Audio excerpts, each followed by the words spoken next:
राधे राधे राधे राधे कृष्णा, सभी को राधे राधे। तो चलिए आज मैं आप सबके साथ ना आचार्य जी की बातें शेयर करती हूँ, जिस वजह से वो मुझे मना करते थे सेवा करने के लिए प्रभु की। वो सिर्फ यही कहते थे कि सिर्फ और सिर्फ पूजा आराधना में ही ध्यान लगाओ, सेवा में नहीं। तो उसके पीछे भी ना बहुत बातें थी, बहुत बड़ा रीज़न भी था, और जो मुझे आज समझ में भी बहुत अच्छे से आ चुका है। क्योंकि जब तक इंसान गलतियाँ नहीं करता ना, और वो अपनी गलती को ध्यान में नहीं रखेगा, तब तक तो उसे पता भी नहीं चलेगा। तो इसलिए मुझे समझ में भी आ चुका है, और अब कोशिश यही करूँगी कि ज़िंदगी में कभी ऐसी मुझसे गलती ना हो। तो चलो मैं आपको बताती हूँ अब क्यों वो मना करते हैं। उन्होंने ना मुझे ना सेवा, मतलब जैसे अब कोई जिद पे अड़ जाता है ना, तो मैं भी ऐसे ही, जब मैं इतने समय से मुझे पता चला है, तो मैंने उनसे कहा कि नहीं मुझे करनी है, आप मुझे क्यों नहीं करने दे रहे। और अब तो बच्चे भी मेरे बड़े हो चुके हैं ना, मुझे करना है। मैं वैसे भी तो पूजा करती हूँ, तो नॉर्मली मेरे पास समय भी होता है इतना, कि मैं ऐसा नहीं है कि मैं उनकी सेवा नहीं कर पाऊँगी। तो आप मुझे बताओ ना, अगर मुझे लगेगा कि नहीं कर पाने की मैं, जैसे भी, तो मैं नहीं करने की। तो उन्होंने मुझे सेवा के बारे में तो नहीं बताया, लेकिन वो बहुत सी बातें ऐसी बताई जो मेरे मतलब हमारे जानने लायक भी थी, हमें जानना भी चाहिए। तो उन्होंने कहा कि मतलब जो एक सच्ची बात है, तो कि मैं हरिद्वार, मतलब वो हरिद्वार जा रहे थे, और रात का सफ़र, मतलब ऐसे ट्रेन में, तो ना सभी उस दिन गंगा स्नान के लिए जाते हैं, वो हर मंथली। तो बहुत सी माताएं भी, मतलब बूढ़ी अम्मा, वो भी अपने लड्डू को लेके जा रही थी, बहुत सारी थी एक ही जगह से। तो सब ना कि इस डब्बे में ना बहुत, मतलब राधे राधे कीर्तन चल रहा था, राधे नाम का। तो क्या आनंद आ रहा था सच में बैठे हुए, मतलब एक जैसे बोर से हो जाते हैं बैठे बैठे, पूरी रात का सफ़र होता है। तो अच्छा चल रहा था। तो फिर जब सबको नींद आई, तो सबने अपनी लल्ला को सुलाया। तो एक माई ने अपनी लल्ला को सुलाया, जो उनके बराबर में बैठी थी, वहीं पे सुला के अपने पेट पे लिटा लिया, जैसे हम सब अपने बच्चे को लिटा लेते हैं ना पेट पे, और बच्चे को खुशी भी मिलती है पेट पे लेट के। तो उन्होंने अपने लड्डू गोपाल को पेट पे लिटा के सुलाया, और सुलाने के बाद में फिर एकदम से उठ के बोली, अरे कभी मेरा लल्ला गिर जाए नीचे, तो उन्होंने कि बैग में ही सुला देती हूँ। तो उन्होंने बैग लिया अपना, बैग में ऐसे प्रभु को रख दिया। रखने के बाद में बैग बंद किया, उसकी चैन बंद की, और चैन बंद करने के बाद पता है क्या किया उन्होंने ना वो बैग अपने सिर के नीचे रख लिया, और तकिया बना के लेट गई। वो मतलब बैग सर के नीचे है, तो इसका मतलब वो तकिया बन गया। और वो तकिया बना के उसके ऊपर लेट गई सिर रख के। बताइए कितना बुरा लगा, मुझे भी सुन के ना सच में इतना बुरा लगा। बोला ऐसे करते हैं सब प्रभु की सेवा। जब मैं ये सब चीज़ें देखता हूँ ना, कि अरे ये एक नहीं, मैंने पता नहीं कितनी बार, ज़रूरी नहीं है कि सभी ऐसा करते हैं। बहुत मतलब उन्हें वो कर रही हैं, वो लल्ला की सेवा कर रही हैं, बहुत अच्छे से कर रही हैं, लेकिन खुद हम कुछ ऐसी गलतियाँ कर देते हैं कि हमें खुद नहीं समझ में आता कि हम ये गलत कर रहे हैं। तो हमें तो वो सही लगता है। अब उसने कि कहीं मेरा लल्ला गिर ना जाए, चोट ना लग जाए, इसलिए वो बैग में रख लिया उनको, है ना। पर ये नहीं सोचा कि वो बैग में रख के सिर के नीचे वो बैग रख लिया, कि उनका अब दम भी तो घुट रहा होगा, है ना। तो एक तरफा प्यार भी हुआ, और उस प्यार में मतलब नासमझी वाली गलती भी होगी, है ना। जानबूझ के तो नहीं किया, क्योंकि उन्होंने तो गिरने से बचाया, पेट पे लिटा रखा था, पर गलती तो हुई है ना। कि गलतियाँ ऐसी ऐसी हो जाती हैं। तो उन्होंने यही बताया कि गलतियाँ ऐसी हो जाती है कि हमें खुद समझ में नहीं आता, हम खुद जान नहीं पाते, और हमसे बड़ी बड़ी गलतियाँ तक हो जाती हैं।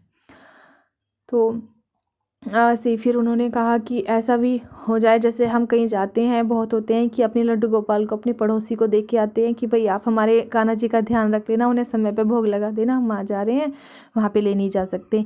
तो ऐसा हो जाता है कि हम प्रभु को वहाँ छोड़ाते हैं, फिर बोल के आते हैं, लल्ला हम कल आएंगे और आपको लेके जाएंगे, आप इतने यहाँ रह लेना, ठीक है। और फिर कल आते हैं, फिर वहाँ से अपने मतलब लड्डू गोपाल नहीं, अब वो मूर्ति जो है, उनके जो स्वरूप है, उसे लेके आ जाते हैं। और एक बार भी नहीं बोलते चलो लल्ला अपने घर चलो। अब लल्ला कहीं होगा भी तो आएगा ना अपने स्वरूप में, लेकिन लल्ला तो वहाँ खेल रहा है, इधर उधर घूम रहा है उनके घर में, उनके वहाँ छोटे छोटे बच्चे हैं, उनके साथ खेल रहा है लल्ला। तो अब वो लल्ला वहीं रह गया। कह रहे ऐसा भी हो जाता है, और आप तो मूर्ति ले आए। फिर बाद में वो लल्ला बैठा हुआ रो रहा है कि मेरी माई मुझे यहाँ छोड़ के चली गई, है ना। तो ऐसा भी होता है। फिर उन्होंने बताया कि लल्ला ऐसे भी हो जाता है कि प्रभु को आप जिनके घर छोड़ के जा रहे हो ना, तो एक दिन ही, एक रात ही प्रभु के लिए इतना अच्छा उन्हें सम्मान मिल जाता है कि वो अपना पुराना घर भूल जाते हैं। ऐसा नहीं है कि उन्हें याद नहीं आएगा, लेकिन जो आज उनके लिए कर रहे हैं, वो कुछ पल के लिए तो उन्हें भूल ही जाएंगे ना। जिनके लिए उन्होंने कुछ किया है या जो उन्हें वहाँ पर छोड़ के गए हैं, वो क्या पता आपके पास आना ही ना चाहे। आप उनकी मूर्ति तो ले आओ वहाँ से, लेकिन उस मूर्ति में अगर भगवान ही नहीं है तो वो मूर्ति ही है ना। वो प्रभु तो वहीं पर रह गए, उन्हें उन्हीं की आस्था अच्छी लगी, उनके विश्वास पे उन्हें विश्वास बनने लगा, वो वहीं पे रह गए प्रभु। कि ये चीज़ें ना बहुत सी इतनी जानने वाली होती है ना, कि हम ना चाहते हुए भी हमसे ऐसी गलतियाँ हो जाती है, फिर हमें पता भी नहीं चलता कि हमसे क्या गलती हुई है। तो मुझे ना बहुत सी बातें ऐसी बताई समझाने वाली भी, कि हमें सेवा करनी चाहिए पर किस तरीके से करनी चाहिए, ऐसा नहीं करना चाहिए। वो उनकी सेवा करने के खिलाफ़ में नहीं है, लेकिन जब हम उन्हें सही से नहीं कर पाएंगे ना, तो उस चीज़ के खिलाफ़ है ना। जो भगवान जिनके आराध्य हैं, जिनकी पूजा ही उनका माध्यम है, सिर्फ़ और सिर्फ भगवान और भगवान की पूजा ही सबसे पहले है, वही हमारी मतलब आजीविका है, सब कुछ वही है। तो हम उनके साथ गलत होते हुए थोड़ी ना देख सकते हैं। अब उनके खुद के घर में कुछ गलत हो जाए तो वो अच्छा नहीं लगेगा ना उन्हें खुद भी। तो इससे तो ना ही करो, आप पूजा आराधना ही करते रहो बस प्रभु की, है ना।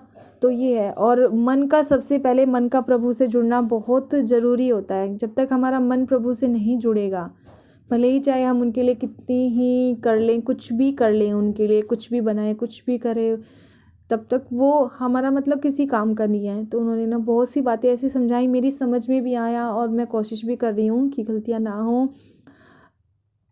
तो इसलिए, और रही बात, ऐसा नहीं है, बहुत सपोर्टेड हैं आचार्य जी। ऐसा नहीं है कि वो बिल्कुल भी सपोर्ट नहीं करते, सपोर्ट करते हैं। कुछ पूछती हूँ तो बता देते हैं, लेकिन बस यही है ना, वो भी यही चाहते हैं कि भगवान के काम में ऐसा नहीं है कि आप रिस्क लेके काम करो, मन को लगा दो। शरीर भले ही चाहे आप अपनी मतलब अपनी पूरी दिन की क्रियाएँ शरीर के थ्रू करते हैं, हम हाथ पैर हमारे काम में लगे रहें, लेकिन मन जो है ना, मन को सिर्फ और सिर्फ प्रभु में लगाओ, तभी हमारी सेवा पूर्ण होगी, तभी हमारी सेवा सफल होगी। तो ये बातें वैसे तो मुझे लग रहा है कि मैं नहीं करूँगी ऐसी गलतियाँ, लेकिन हाँ, ये जो है ना, ये जो भगवान को ना थोड़े दिन के लिए या कुछ समय के लिए किसी को दे देना, मैं नहीं करने की आज के बाद है। मतलब अभी तक मैंने किया नहीं है, बट मैं बिल्कुल नहीं करने की। मैं तो गलती कर वो सब तो नहीं कर सकती कि प्रभु को तकिया बना के फिर लेट जाओ ऐसे, वो नहीं। वो तो अनजाने में उनसे भी देखो, भगवान गिर ना जाए इसलिए उन्होंने ऐसा किया, हुआ उनसे वो गलत ही है, क्योंकि वहाँ पर उनका दम घुट रहा है। एक तरफ उन्होंने गिरने से बचाया, दूसरी तरफ उन्होंने दम घुटने वाली उन्हें प्रॉब्लम दे दी। तो इसलिए, लेकिन जो वो थोड़े समय के लिए किसी को प्रभु को दे देना, तो वो गलती अब तो मैं बिल्कुल भी नहीं कर सकती कभी भी। मतलब कि किसी को अपने प्रभु को ऐसे दे के चले जाऊँ। ठीक है, हम अगर कहीं जा रहे हैं तो प्रभु हम जैसे जिस स्थिति में रहेंगे वैसी स्थिति में थोड़ा समय प्रभु भी एडजस्ट कर लेंगे। बस, वैसे तो मैं कहीं जाती नहीं हूँ इतना, लेकिन यही। तो आई होप आप सबको ना अच्छे से समझ में आ गया होगा कि आचार्य जी मुझे क्यों मना करते थे। लेकिन अभी ना जैसे मैं उनसे कुछ पूछती हूँ ना, तो मुझे बता देते हैं। अभी ना जब मैंने आपसे ये कहा आप सबसे कि मुझे ना प्रभु की सेवा में क्या गलतियाँ नहीं होनी चाहिए, आप मुझे बता दो। तो आपने एकादशी के बारे में तो मैं सब कुछ जानती हूँ डिटेल्स में, लेकिन आपने चाय के बारे में भी मुझे कुछ समय पहले पता चला। आपने मसूर की दाल, उड़द की दाल के बारे में बताया, वो मुझे सच में ही नहीं पता था। तो मैंने उनसे पूछा, उन्होंने मुझे रीज़न बताया कि क्यों नहीं देते। तो आई होप आप सबको भी सुन के अच्छा लगा होगा। राधे राधे, राधे राधे कृष्णा, सभी को राधे राधे, राधे राधे, जय श्री हरिदास।